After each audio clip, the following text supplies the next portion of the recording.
my name is Mickey Bolin. I'm a cloud security architect and evangelist here at Checkpoint Software Technologies. I'm super grateful and indeed honored and thankful to be here to present to you today a very important subject, and it's super important for all of us. This talk today is called Black Operations on DevOps, why hackers are targeting developers and what you, yes you, can do about it. So you might ask yourself, is this really true? Are hackers targeting developers?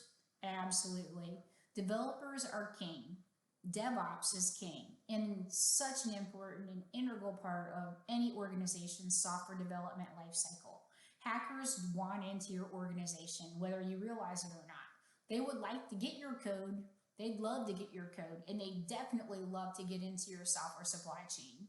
You and your organization are possibly already under black operations, surveillance, reconnaissance, and infiltration efforts by hackers, even as we speak.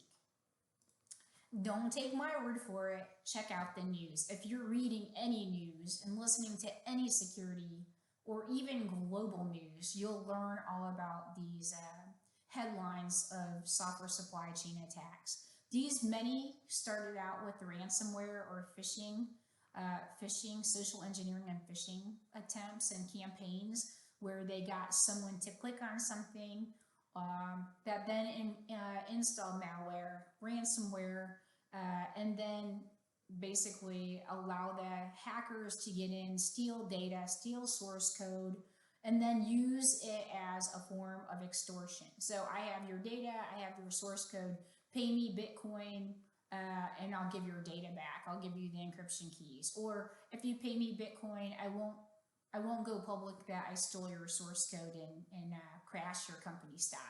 So even though these things are going on, we read about them, they're very horrific in order of magnitude, getting worse. We see that entire industry sectors and critical infrastructure is at risk. We also see that it seems like no matter how big or infamous these hacks and these attacks are, that even publicly traded companies, their stock may be devalued for a short bit, and then it's back to business as usual. So it doesn't seem like anything's sticking, but there's a lot we can do. All right, so why are hackers targeting developers? I think some of this is pretty obvious to you guys, but just in case, we're going to remind.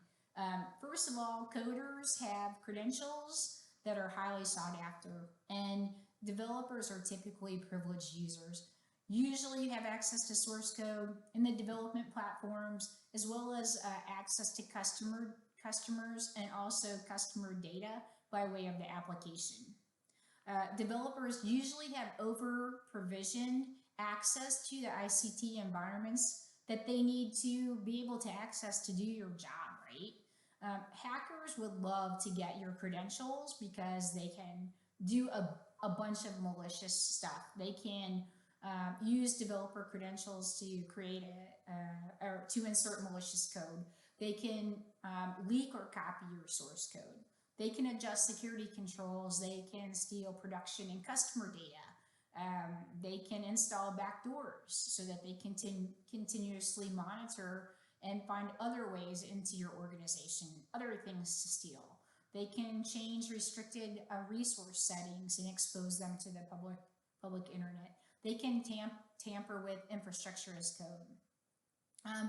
Having access to databases that contain very sensitive information, then the hackers can use the developer accounts as a launch pad to gain access to other parts, to literally move laterally within the organization's environment. And then DevOps automation expands the attack surface. Software development lifecycle and DevOps models are more interconnected than ever, and they're greatly expanding the potential damage, so the downstream damage that can be done when hackers gain access. For example, if a hacker gains access to some developer's GitHub account, that attacker can literally impact all phases of the software development lifecycle.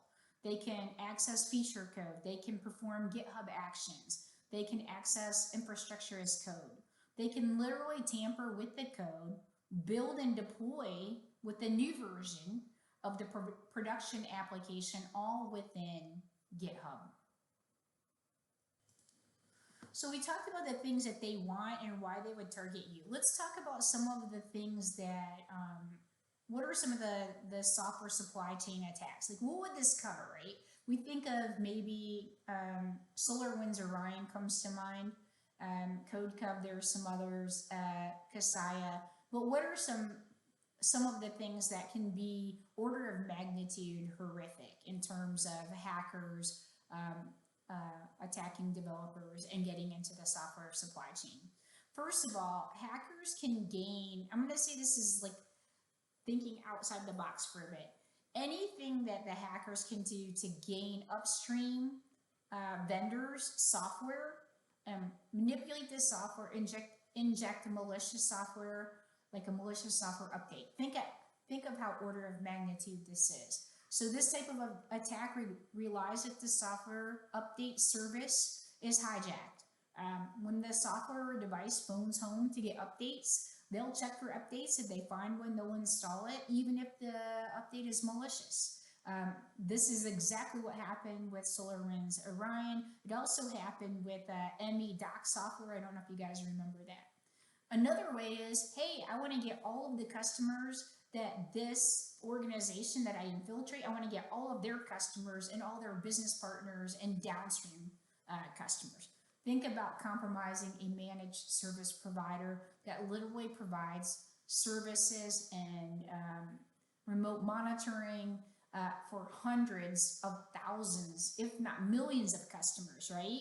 They can score huge. Hackers can score big. They'll get all their points on the board. Kaseya is one that was compromised.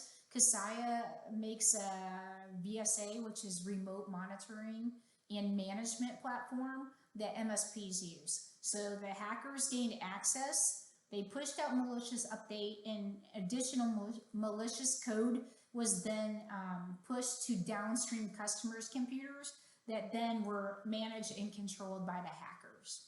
Very bad. The other thing that people forget is contractor access. We're outsourcing, insourcing, resourcing, sourcing developer help from contractors and third parties, right? How much do we trust the parties that are helping us in our software development lifecycle? If a hacker can get access to a contractor's privileged resource or account, they can gain access to privileged resources and the company support services. Again, they may have access then to hundreds of thousands of customers, their passwords, their certificates, their tokens. Using that access, hackers can then in turn compromise the target and everything downstream from there. And then I should also quickly talk about open source and third-party software and code libraries that have the dependencies that can be exploited, then like controlled by many, right? So open source and third-party software and code libraries or dependencies and exploit is vulnerable to a third-party software package that is used by many. Equifax is one of these, and Apache's struts was not patched. It sounds pretty scary, right? But wait, there's more. Let's talk about, there's a lot of names on this board right here on this slide. Some of these were the original company or enterprise that was hacked, but typically they were hacked to gain access to all their customers. So not the initial target, but all of the downstream customers and third-party business partners, strategic alliances, integration partners were also hacked. So CodeCov, really quick, we're going to go into quite a bit about CodeCov, but basically this is by CodeCov's own website. CodeCov helps large organizations establish and maintain healthy software testing habits, meeting regulatory coverage requirements to ensure every developer is comfortable evolving a massive code base without fear. So we'll get into that next. But basically, the hackers compromised the bash uploader, CodeCov's bash uploader script, put their own IP in there. So basically, everyone that downloaded it had phoned home to a malicious IP, which was a CNC site.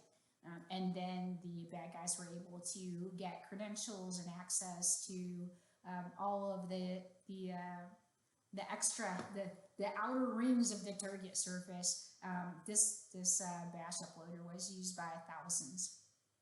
Ubiquiti is another one people forget, but this is a vendor that made IoT devices, including security cameras, Wi-Fi routers, and security devices, and network video recorders. They were compromised. This is a testament to the fact that, cloud developers, DevOps, CI/CD pipeline, right? Tools, platforms, everything's integrated with cloud infrastructure. A lot of times public cloud infrastructure, I can speak today. In this case, the hackers got privileged credentials and they accessed Ubiquiti's AWS servers, including all their S3 data buckets, their databases, user database, credentials. They were able to forge single sign-on cookies. And so when the attack was discovered, the hackers had stolen source code and asked for 50 Bitcoin, which was about $2 million at the time, just to remain quiet that they stole the source code. And basically, they got a Ubiquiti employer contractor use LastPass, and they were able to get root access into the AWS environment, in which they had, once they had that, they could do whatever they wanted. Kaseya I mentioned briefly again. Kaseya is a managed service provider, solution and service provider to managed service providers. Kaseya Virtual System Administrator was used to deliver malware, ransomware by a hacker group named REvil, and there was an auto update that hit the managed service providers and their customers, which installed ransomware, and then they extorted over 200 big customers. And then SolarWinds. SolarWinds, I think we've talked about. So many people have read about this and have indeed kind of deep dived into what happened. We still don't all know exactly what happened. We know some things. We know quite a lot, but we don't know. Ultimately, what happened though is it was a hacker group, aka Cozy Bear, and they targeted SolarWinds Orion specifically for the fact that they have hundreds of thousands of really big customers. This is a management software, and also there were a lot of government agencies using this platform. Once inside, the hackers were able to use a valid certificate to sign and then distribute malware via a software update.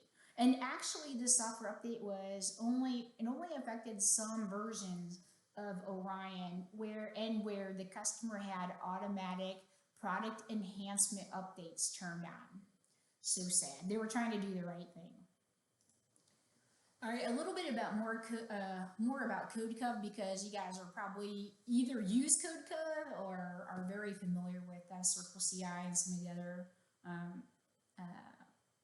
parts of CodeCov that were impacted. So this actually went on. This is where the black operations against your organization, targeting developers, targeting development systems, platforms, tools, cloud infrastructure, pipeline, and all that are in DevOps as part of the software development lifecycle.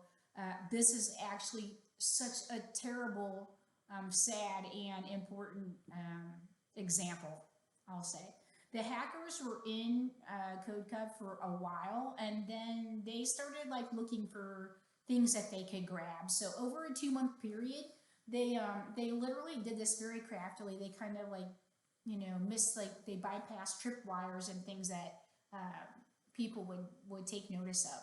They changed the CodeCov bash uploader tool, and they wanted to use it to take out environmental variables that of course contain sensitive information, secrets, keys, credentials, and send them to a hacker CNC site.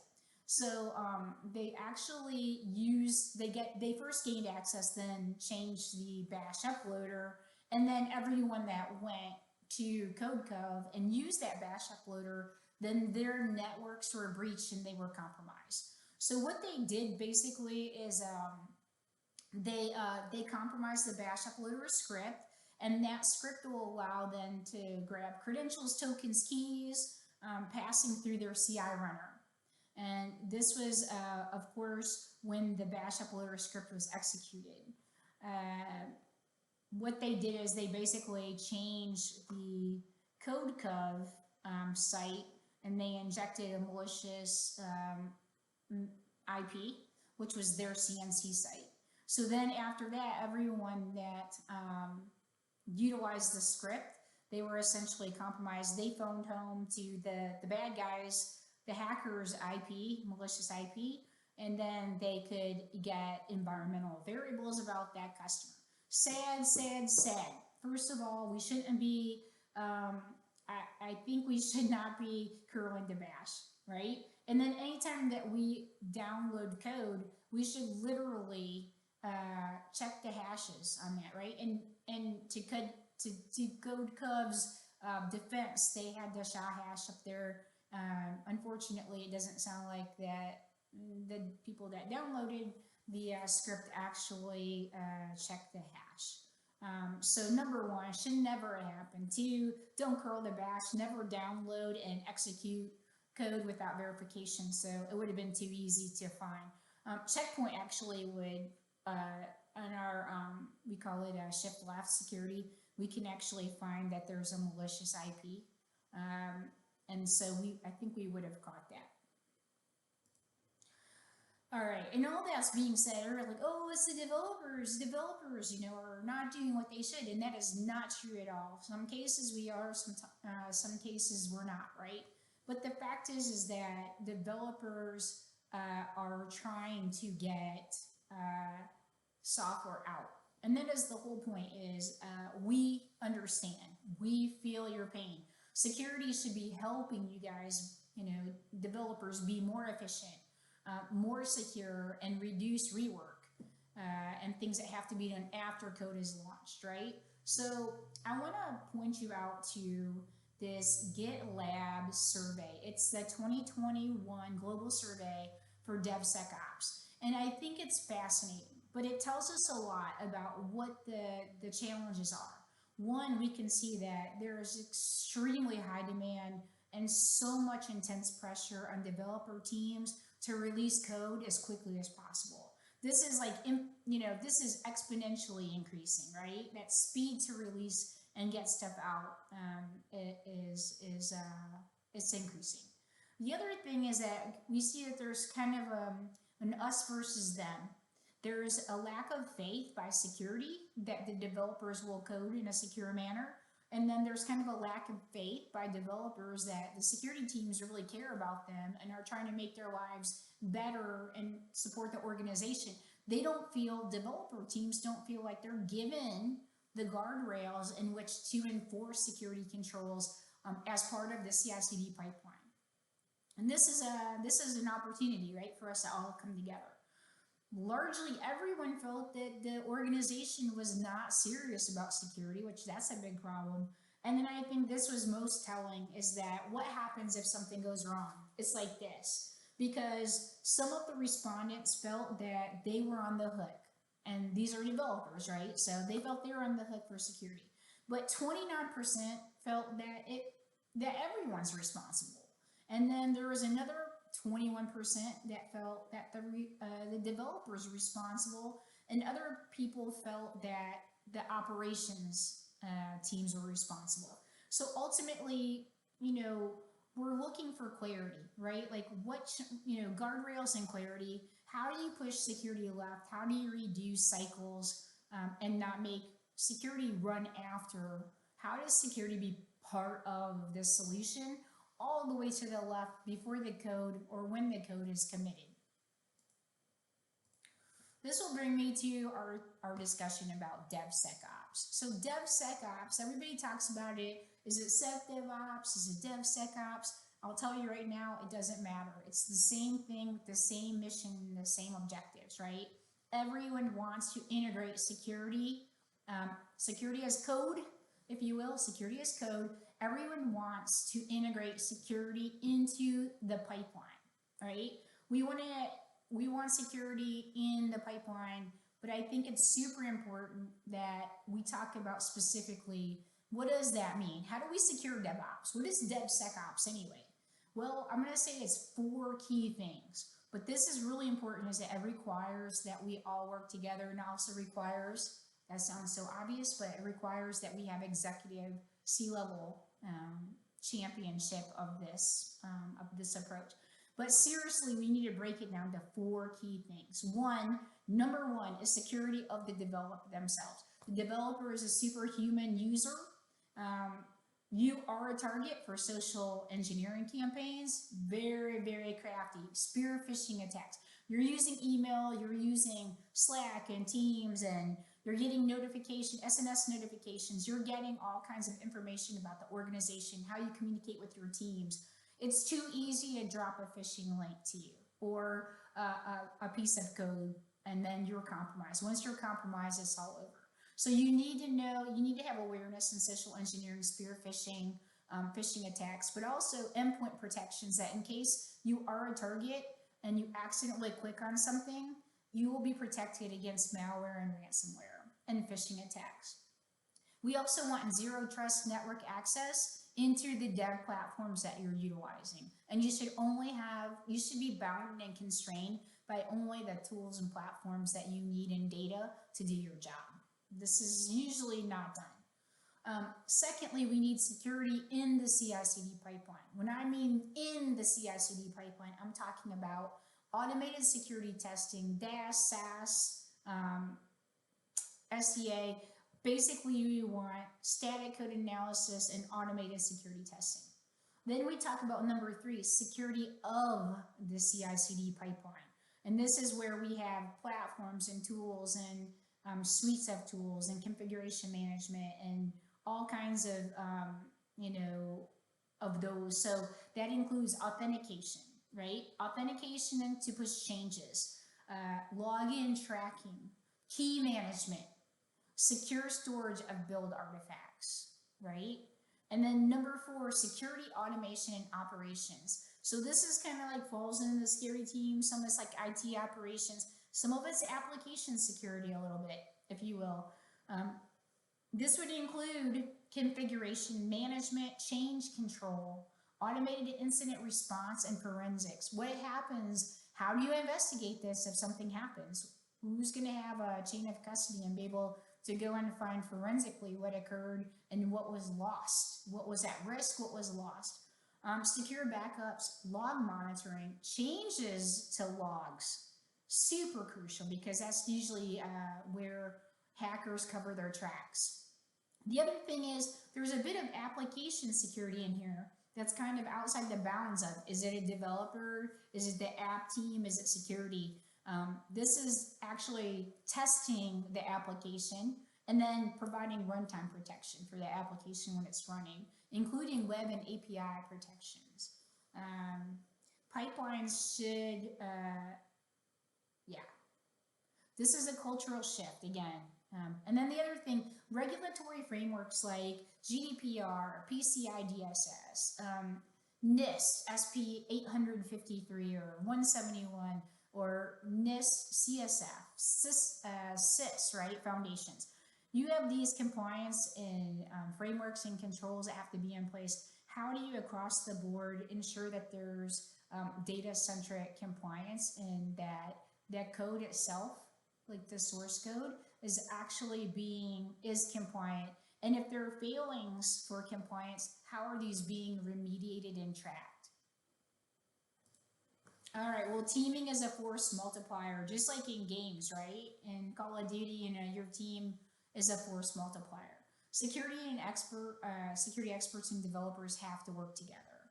Automation, so before the code is ever actually put in production during testing, phases, when the code's committed, that the security controls are already there. So looking for vulnerabilities in containers, source code, looking for secrets embedded, looking for excessive permissions and infrastructure as code. All this can be done using a security as code approach. We call this shift left security. It is a winning mindset, and this will provide the guardrails that the developer teams want, right? It also lets the developers know what the security controls are, what the guardrails are there for protection, and also that they have a way of looking at these in terms of finding compliance failures, security holes, and fixing them. This should be part of the development process and part of the CI/CD pipeline to actually stop critical defects from ever going into production. And this way, we should be able to articulate the way that this saves time, money, reduces risks, reduces dev cycles, which cause a lot of stress when you're trying to fix stuff after the fact. All right, for DevSecOps, you have some tools in your arsenal. I just want to quickly talk about these. One of the number one thing is from an application security perspective is the OWASP Top 10. This is for web applications and API protection, including cross-site scripting, SQL injection. It really does help developers build on the rest of the layers. And also, app security and security scanning can be done super early in the process. So when building the code, scan the code. As developers write the code, plug in security scan that recommends fixes. The more expensive it becomes to fix stuff after the fact. So the longer that there's an issue, the more expensive it's going to be. So fix it up front. Also, quantify the impact of insecure code. If an application is unavailable or it's exploited, it's hacked, you've got the company's reputation, the brand, financials. It can be pretty bad, so take that under consideration. This also builds trust between the teams, the developer team and the security teams. It's all about the business. Number 3 would be hardening authentication. So implement strong authentication practices, reduce the risk of developer credentials ending up in the hands of hackers. Ensure that developers are who they claim to be. That includes using multi-factor authentication, strong identity and access management, strong identity like using an identity provider, restricting IP access, leveraging single sign-on, and then enforce least privilege. Right, so only the privileges needed that allow the developer to do their jobs, to perform their duties, and reduce the scope of damage that can be done if the code or credentials are gotten. The other thing is this needs to be audited, like continually. Coding. We can, and this is the arsenal continue. Eliminate secrets in code. Insiders can be malicious. Anyone who has access to hard-coded credentials has access to the resources that the credentials are supposed to protect. Hard-coded credentials can be checked in production versions, version history, new commits before these are merged into the main branch. Automate provisioning and deprovisioning of all developer accounts. And this includes third parties, contractors, outsourced companies. So this doesn't happen as often as it needs to. As soon as a developer leaves or terminates the organization, they should be deprovisioned, deplatformed, deprovisioned. All their accesses needs to be revoked immediately. Audit the basics, so make sure that systems are not using default passwords and scan the public domain for proprietary source code and prevalence of hard-coded credentials, keys, and tokens. This is easily done. Enforce branch protection. So enforce branch protection rules and monitor critical code. Before any code is merged into the main branch, the changes should go through a code checking review. And that process includes a series of security testing, including SAST, SCA, secret detection, and peer review. Peer review. Force pushing should be disallowed, and rules enforcing these branch protections should be monitored for any changes so that hackers cannot circumvent security tests. So this isn't a pitch for Checkpoint, but we literally have, security as code that can help you in every bit of the developer, security in the pipeline, security of the pipeline, and security automation and operations. So all the way through the development process during source code, doing code analysis, build testing, repo management, all the cloud infrastructure, the components themselves, cloud infrastructure, cloud formation templates, YAML templates, JSON templates. These are infrastructure as code for like cookie cutter push button deployment, right? All of this can be protected in your configuration management and your large scale deployment config management, all protected, including all of the cloud infrastructure. So functions that are part of a cloud workload, infrastructure, EC2 instances, databases, metadata services, data everywhere, encrypt, and also protect keys, right? And then testing, release engineering into runtime protection when things are released and put into production. So I'll leave you with that as something we might talk about in the future. And then the solution that Checkpoint has is a thing called CloudGuard, which is really supporting CI/CD pipelines, so shifting security left, everything from cloud infrastructure, pipeline, Kubernetes, containers, functions, identity and access management, infrastructure as code. And we work a lot with our integrators to make this happen. So you guys changed the model, combat BlackOps with DevSecOps, right?